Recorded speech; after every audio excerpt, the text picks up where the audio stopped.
And as we talked about the first time we connected, which is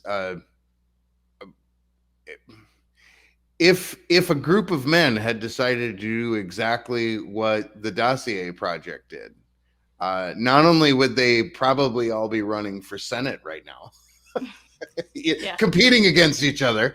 No, and maybe they are. There are most likely, secret societies or fraternities, groups of men who get together and you know, whether they choose to get a brand or a tattoo or do some sort of ritual or pledge something as collateral, that is not a new idea. I think the fact that women were doing this and the fact that women then contorted those things and victimized themselves, that is perhaps different than what men do. But you're absolutely right. If it was men who did this, no one would have sympathy for them. It would not be news, and people would just be like, well, too bad for you, if someone had regrets.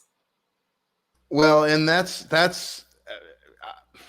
obviously the FBI planting evidence is bad. The potential of this idea of jurisdiction shopping to bring your case is horrendous. But there is this broader societal concern that I think ought to really be under consideration, which is, do we really consider women to be equal agents, equal actors under the law? Or if they do something we don't like, or is it the fault of this overarching patriarchy, or some man forced them to do it? Or are women fully responsible adults who can enter into arrangements and hold each other accountable to their obligations to themselves and their community?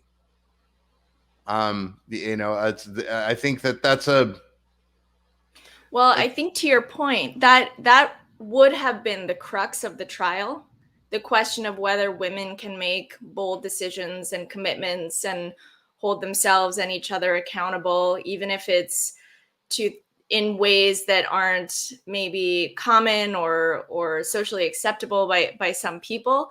But that would have been a very different trial, and it wouldn't have been a slam dunk for the prosecution.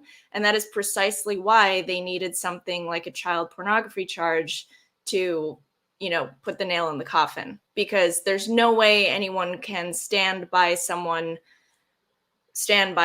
child pornographer or someone who has that. And that's so I think that it speaks again to the whole nature of the conversation, or the monologue that the government and the media was pushing, is that Keith is a predator, and once you've established that, then there's no conversation to be had. Well, and it is interesting because we are talking about a monologue. That's what's been happening since the outset. I've mentioned this a couple of times, but I'll say it again, which is, from the first time I heard about this case, I went, something about this doesn't seem right, and it looks to a knowledgeable observer that this is the courts and some media outlets or some very powerful PR agency who was pushing this out to everywhere. Curiously, the one that really tipped the scales for me was the Electronic Frontiers Foundation, who, according to their mission, they would be the people who would be like, no, be skeptical of that digital evidence. This is a huge problem, right? And they were like, oh, it was multi-level marketing. I was like, wait a second. It was specifically tailored, like almost as if this was state level persuasion that was being done. And it does look like it looks like a monologue. And the fact that even these highly qualified, obviously intelligent people have had their lives thrown into lives thrown into disarray over this, and can't get the local news to even pick up a story, it should be terrifying to everybody. Why don't I hand it over to Eduardo here real quick? Thank you. I think that what would be most helpful is if other people give you the views of the things we've discussed. Um, Obviously, maybe some of the women have questions for Nikki and the stuff that you were asking before about DOS, she can speak of that.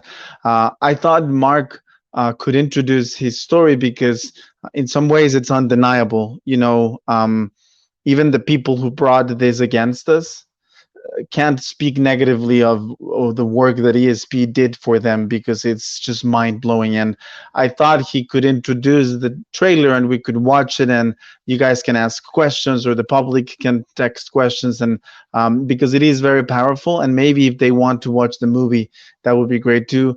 If you have questions of the tampering, Sunil knows it, like the back of his hand.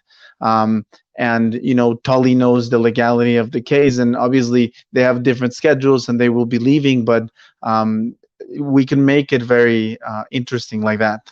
We could also hear another of the audios and talk about the challenge, but I was feeling that maybe watching the trailer would be a good way to just change the feeling, just to solidify how we've been little by little getting more of how this is historic injustice. I think when we watch what Nexim, what ESP was about, it sort of solidifies that this was just an injustice. So that's one proposal, but I think that for other people to share their perspectives would be more valuable. You're on mute. Give me 1 second and I'll pull up the trailer. I actually had the documentary up, but let me do the trailer. I think that's a good idea. Now I do want to go ahead. Could I just ask too? Yeah, could you post the link? Because I'm sure that we all could share more of the live link, so that we could let other people know. Perfect. Thank you. Absolutely. Give me 1 second here. It looks like Jewel Eldora's got that up in the chat right now. If you want to do that. So I do have take a a question second. real quick, Troy. Yeah, go ahead. And I would be remiss if I didn't ask this, because it seems like this is a question that a lot of people would probably ask if they were watching this, if they had an opportunity to actually say it.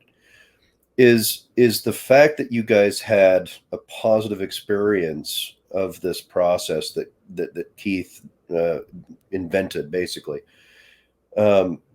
is this evidence that it was a good product, or are you all just the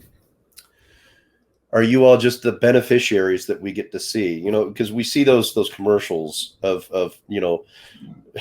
real estate ideas, and like, I got rich in 6 months, right? And